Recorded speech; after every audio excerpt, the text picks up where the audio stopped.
আমি একটা কথা বলতে চাই যে আমাদের সিরিয়ালটা তো অলরেডি আপনারা জানেন, অনেকগুলো পর্ব।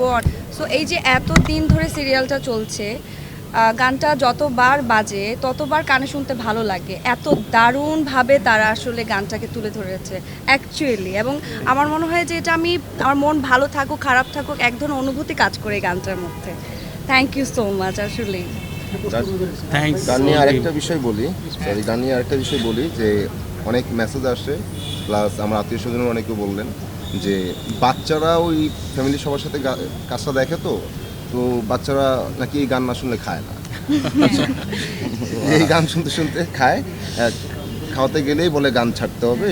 এবং অনেকে বলছে যে আগে আলিফ লায়লা শুনলে কান খারাপ হয়ে যেত, যে আলিফ লায়লা শুরু হচ্ছে, তো পাশের পাশে যখন এই নাটক দেখে এই গানটা শুনি তখন বুঝি যে আমাদের দেখতে হবে। মানে একটা বারের তার জন্য মানে খারাপ episode চলে লাগে না, আসছে। যতবার শুনি না কেন, মানে একটু বোর লাগে না যে এতবার শুনছি।